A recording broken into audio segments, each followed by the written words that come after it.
الحمد لله عليا كبيرا سميعا بصيرا، والصلاة والسلام على نبيه ورسوله أولا وآخرا، ظاهرا وباطنا حامدا ومحمدا بشيرا ونذيرا. أما بعد فأعوذ بالله من الشيطان الرجيم. بسم الله الرحمن الرحيم.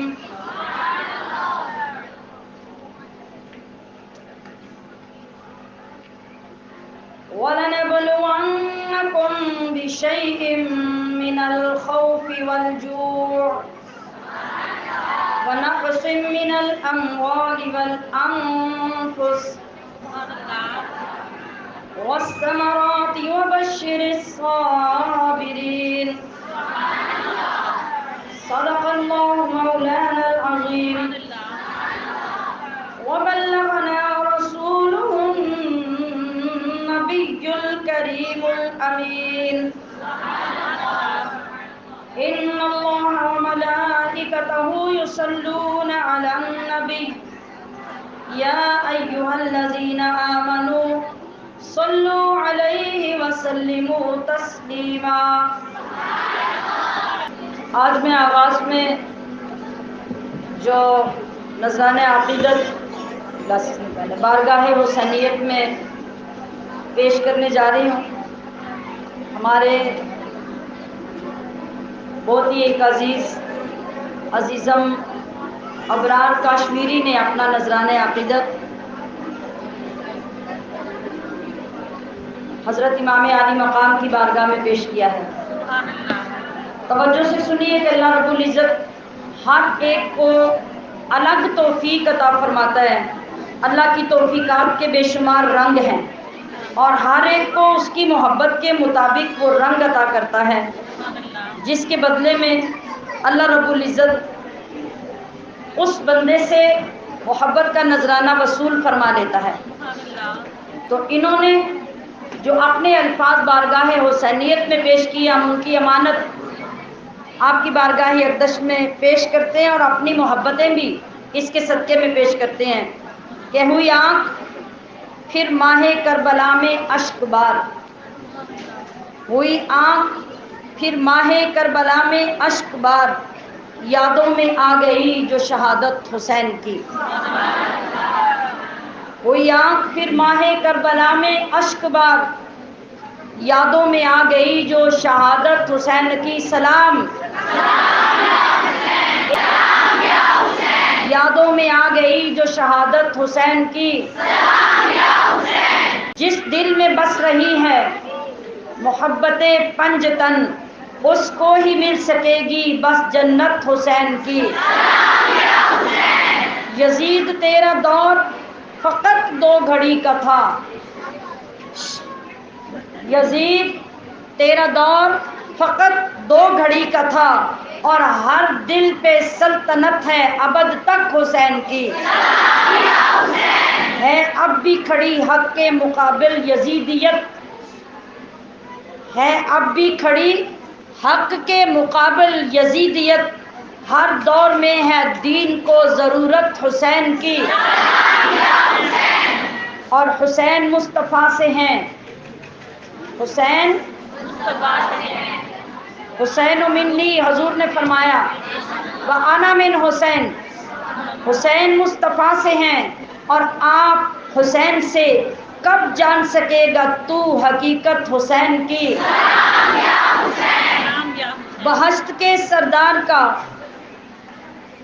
بہشت کے سردار کا نیزے کے سر پہ سر، سمجھیے غور کیجئے، نیزے کے سر یعنی نیزے کی نوک پر، نوک کو سر کہا گیا ہے، نیزے کی نوک پہ کس کا سر ہے ذرا تصور میں لائیے، وہ جو ساری جنت کے نوجوانوں کا سردار اور بادشاہ ہے. بہشت کے سردار کا نیزے کے سر پہ سر، یوں بھی سنی قرآن نے تلاوت حسین کی۔ اور معراج مومنوں کے لیے سجدہ ہے نماز، معراج مومنوں کے لیے، پہلے تو نماز مومن کی معراج ہے نا، اور پھر نماز کے اندر معراج کیا ہے؟ نماز کے اندر معراج نماز کا سجدہ ہے۔ تو معراج مومنوں کے لیے سجدہ ہے نماز، اور سجدوں کی معراج عبادت حسین کی۔ مٹی میں خاک ہو گیا ملعون تیرا نام، مٹی میں خاک ہو گیا ملعون تیرا نام، ہے ہر زباں پہ آج بھی مدحت حسین کی۔ اور ہم سب کے دل کی آواز جو شاعر نے اپنے دل کی بتائی ہے، وہ ہم سب کے دل کی آواز بھی ہے کہ اعمال کے انبار تو پلڑے میں ہے نہیں، کوئی لمبے لمبے سجدے، لمبی لمبی عبادتیں، بے شمار تلاوتیں کہاں کر رہے ہیں ہم تو اپنی زندگیوں کو ضائع کر رہے ہیں، اور یہ سب کچھ کرنے کے لیے وقت ہی نہیں ملتا۔ ہماری بد نصیبی یہ ہے، مگر کچھ تو اللہ نے ہماری بخشش کا سامان کر دیا۔ وہ کیا کہ اعمال کے انبار تو پلڑے میں ہے نہیں، ابرار کو کافی ہے، ہم سب کو کافی ہے بس نسبت حسین کی۔ ہم سب کو کافی ہے بس نسبت حسین کی۔ سلام یا حسین، سلام یا حسین، سلام یا حسین، سلام یا حسین، سلام یا حسین، سلام یا حسین، سلام یا حسین، سلام یا حسین، سلام یا حسین، سلام یا حسین، سلام یا حسین، سلام یا حسین، سلام یا حسین۔ ہمشیران محترم، آپ یہ بخوبی جانتے ہیں ہمارا جمع ہونے کا مقصد اس خاص دن میں، ان خاص لمحات میں ٹیپیکل طریقے سے صرف واقعات کربلا بیان کر کے چلے جانا یا کسی نہ کسی شہادت کی رودات سنا کے چلے جانا نہیں ہوتا، بلکہ جس مقصد عظیم کے لیے امام عالی مقام نے یہ عظیم شہادتیں پیش کی، کو ریپیٹ کرنا، اس کو یاد کرنا، ری نیو کرنا اور تجدید عہد کرنا مقصود ہوتا ہے۔ تو پھر ہم آج کی گفتگو کو اس موضوع کے تحت کرتے ہیں کہ امام عالی مقام یعنی حضرت حسین کا ذکر بار بار کرنا کیوں ضروری ہے۔ کیا موضوع بتایا میں نے؟ حسین کا ذکر کرنا، بار بار کرنا کیوں ضروری ہے۔ اللہ کی راہ میں واقعہ کربلا سے پہلے بھی بہت ساری قربانیاں تاریخ انسانیت میں اللہ کی بارگاہ میں پیش کی گئی، مگر وہ تمام قربانیاں اللہ کی رضا کے لیے تھی اور انفرادی طور پہ یعنی اکیلی جان کی قربانیاں تھیں جو ہر دور میں اللہ قبول فرماتا رہا۔ اللہ کی راہ میں قربان ہونے والے نبی بھی اور مقربین بھی، نبیوں کی امتوں میں اللہ کے ولی بھی آتے رہے اور اپنے اپنے حصے کی قربانیاں پیش کرتے رہے۔ کیا وہ چھوٹی قربانی تھی جو اس رب کی رضا کے لیے، رب کے کہنے پر اللہ کے خلیل نے اپنے خوبرو بیٹے کی صورت میں پیش کر دی؟ کیا وہ چھوٹی قربانی تھی کہ اللہ کے فرمانے پر، اس کے طلب کرنے پر حضرت خلیل نے چھری کے نیچے اپنے بیٹے کو لٹا دیا؟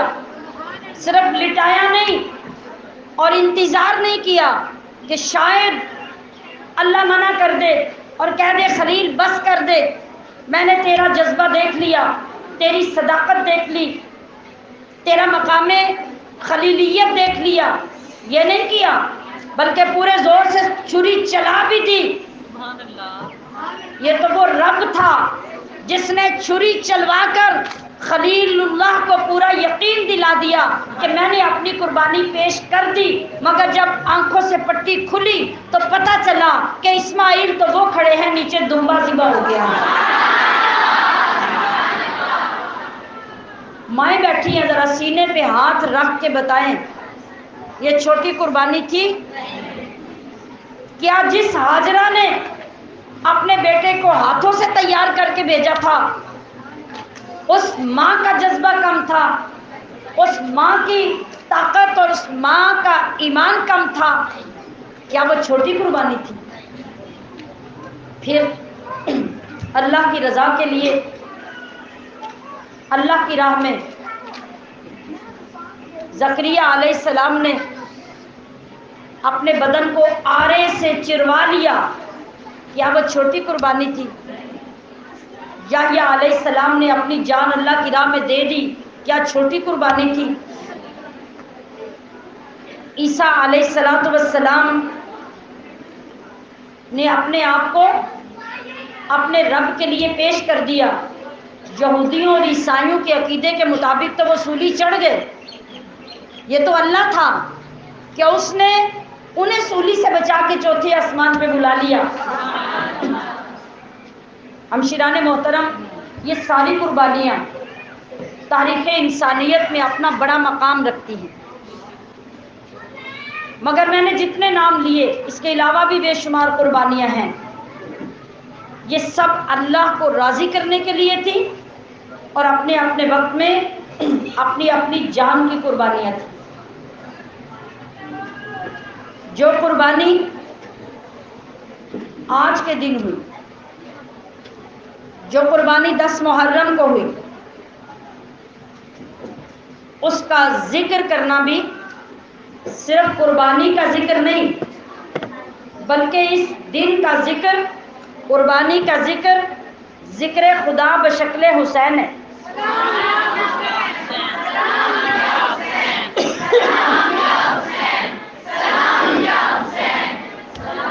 اور ذکر مصطفیٰ بشکل حسین ہے. یہ صرف ایک قربانی کا ذکر نہیں، میں نے کیا کہا؟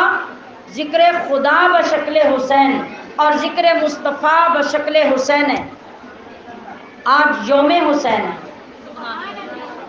10 محرم تو اس سے پہلے بھی آتا تھا. 10 محرم کی عظمت تو پہلے بھی تھی، اس کی فضیلت تو شروع سے بیان ہوتی چلی آئی تھی. مگر اب کربلا کے مارکے کے بعد 10 محرم صرف یوم حسین کے نام سے پہچانے جانے لگا. باقی ساری پہچانیں، باقی ساری فضیلتیں ختم ہو گئی. وجہ کیا تھی؟ وجہ یہ تھی کہ سیدنا امام عالی مقام نے جو قربانی پیش کی وہ صرف جان کی قربانی نہیں تھی اور صرف اللہ کی رضا حاصل کرنے کے لیے نہیں تھی، بلکہ آپ کی قربانی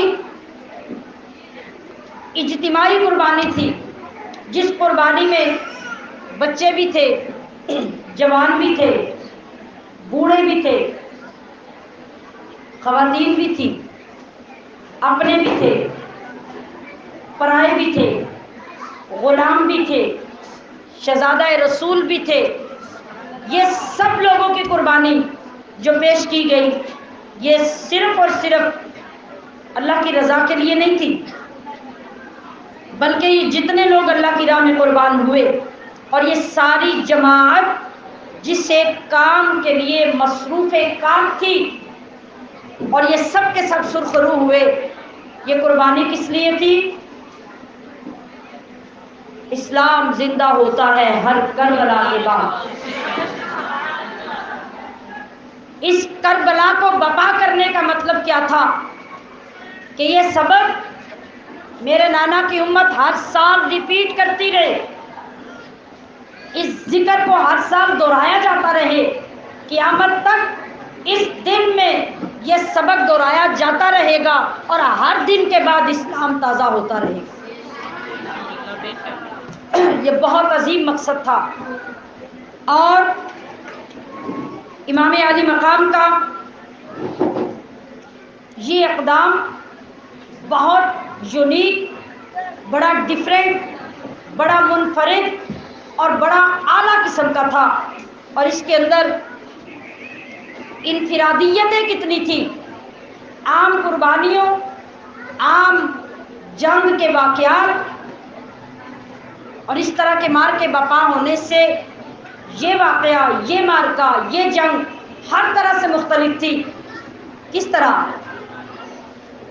آپ دیکھتے ہیں کہ فطری طور پر جہاں پہ بوڑھے لوگ، توجہ میری طرف، میں نے کیا جملہ بولا؟ جہاں پر بوڑھے لوگ ہوں اور جوان بھی ہوں تو منظر کیا ہوتا ہے؟ بوڑھے لوگوں کی وجہ سے جذبے دب جاتے ہیں، وہ تحمل کا درس دیتے ہیں، وہ حلم کا، برداشت کا درس دیتے ہیں، اور دوسری طرف جوانوں کے جذبے، ان کے اندر جوش ہوتا ہے، آپس میں ٹکرا جاتے ہیں، اور پھر جب ان بوڑھوں اور جوانوں کے ساتھ بچے اور عورتیں جہاں پر ہوں، مجھے بتائیے کہ وہاں مار کا آرائی ہو سکتی ہے؟ وہاں پورے جذبوں کے ساتھ جنگ لڑی جا سکتی ہے؟ جس کارواں کے اندر عورتیں اور بچے ہوتے ہیں، ان کی وجہ سے لڑائی کرنے والوں کو بہت ساری چیزوں کا خیال رکھنا پڑتا ہے، دیکھنا پڑتا ہے۔ عورتوں کی کم ہمتی کی وجہ سے، عورتوں کے کمزوریوں کی وجہ سے کیا ہوتا ہے، مرد بھی بعض اوقات کمزور پڑ جاتے ہیں، اور پھر جہاں بچے ہوں تو بچوں کو بچانے کے لیے تو بہت سے اقدام کیے جاتے ہیں۔ اب یہاں کیا منظر ہے، ذرا تصور میں لائیے، جو جنگ کربلا میں ہونے جا رہی ہے، اس جنگ میں کون ہے ذرا مجھے بتائیے؟ کیا صرف جوان ہیں جو اتنے جذبے ہیں؟ بچے بھی، بولیے، تو بوڑھے لوگ، آپ کو معلوم ہے کہ جو بندہ سب سے پہلے میدان میں نکلا، رسول اللہ کا صحابی، حضرت امام علی مقام کے بچپن کا دوست حبیب بن مظاہر، آپ کو معلوم ہے کہ وہ کس عمر میں تھے؟ وہ آپ کی عمر سے بہت بڑے تھے، 80 سال سے زیادہ عمر تھی۔ جذبہ کتنا ہے کہ سب سے آگے، سب سے پہلے میدان جنگ کی طرف جاتے ہیں، اور اپنے جذبوں کو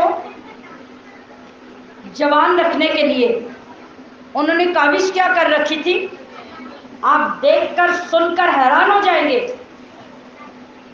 آپ کا بڑھاپا اور کمزوری اس قدر ہو چکی تھی کہ آپ کی یہ پلکیں ڈھلک کر یہاں آ چکی تھی نیچے، کہ انہیں دیکھنے کے لیے پورا زور لگا کے کھولنا پڑتا تھا۔ آپ کے بڑھاپے کا عالم یہ تھا، تو آپ نے کیا کیا؟ سب سے آگے جو گئے، جب دیکھنا ہی مشکل ہے تو گھوڑے پہ بیٹھ کے لڑنا اور میدان جنگ میں جانا، ایسا بندہ کیا کرے گا؟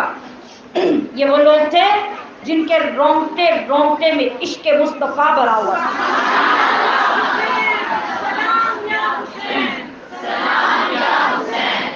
انہوں نے اپنی بچپن کی محبتوں کا حق کس طرح ادا کیا؟ انہوں نے اپنی ان پلکوں کو دھاگا ڈال کر پیچھے کی طرف مستقل باندھ دیا تاکہ مجھے دیکھنے میں دقت محسوس نہ ہو اور میں لڑتے ہوئے کمزور نہ پڑ جاؤں، اور اس جمع مردی کے ساتھ جا کے لڑے تھے، کوئی نوجوان بھی اتنا بھرپور مقابلہ نہیں کر سکتا۔ سوچئے، جس سپہ سالار کے ساتھ، جس رہنما کے ساتھ اس قدر جانیں قربان کرنے والے جان نثار لوگ ہوں، وہاں اس جنگ کا عالم اور اس مقابلے کا عالم کیا ہوگا؟ اب وہاں جو منفرد بات تھی، جو بالکل ڈیفرنٹ منظر تھا، وہ کیا تھا؟ اللہ تبارک و تعالیٰ نے وہاں رہنے والے، کربلا میں آنے والے لوگوں کی طبیعتوں کو بدل دیا۔ کیسے؟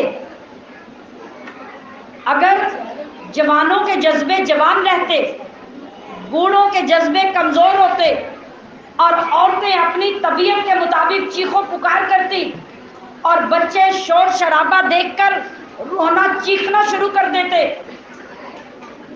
کبھی یہ مار کا سر انجام نہ پاتا۔ اللہ تبارک و تعالیٰ نے امام علی مقام کے ساتھ آنے والے لوگوں کی طبیعتوں کو بدل دیا۔ جتنے بوڑھے تھے ان کے جذبے اللہ نے جوانوں جیسے کر دیے، اور جو جوان تھے ان کے اندر اللہ نے حلم، بردباری اور تحمل پیدا کر دیا، اور جو بچے تھے بچوں کے اندر، عورتوں کے اندر اللہ نے ایسی جرأت، ایسی ہمت، ایسا صبر پیدا کر دیا جو تاریخ میں کبھی دیکھنے کو نہیں ملتا۔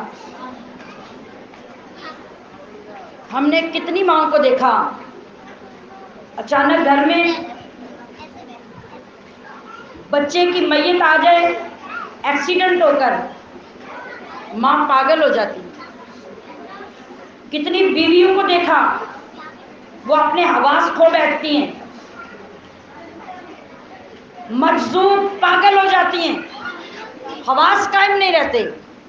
کبھی کسی نے سوچا ایک خاندان نبوت کے لوگ جو میدان کربلا میں باری باری شہادت کے جام نوش کر رہے تھے، ایک تو یہ بات کہ وہ ایک دو نہیں تھے، دوسری بات یہ کہ انہیں بچا بچا کے نہیں رکھا گیا کہ مرید آئیں، صحابی آئیں، غلام آئیں، وہ قربان ہوتے رہیں اور گھر کے نوجوان بچے رہیں۔ وہ حسین ہے، حسین جو تاریخ رقم کر رہے ہیں۔ دنیا کے علماء، دنیا کے پیر حضرات کو وہ سبق دے رہے ہیں، اگر اسلام میں رفعت اور بلندی چاہتے ہو، اگر رسول کے قدموں میں کامیابی چاہتے ہو، اگر عرفہ و اعلیٰ مقام پہ فائز ہونا چاہتے ہو، تو لوگوں کی قربانیاں دے کر آخر پہ اپنی قربانیاں پیش نہ کرنا، بلکہ اپنی سچائی، صداقت اور اپنے عرفہ مقام کو پیش کرنے کا تقاضا یہ ہوگا کہ پہلے اپنوں کو قربان کرنا، پھر دوسروں کو جانے کی اجازت دینا۔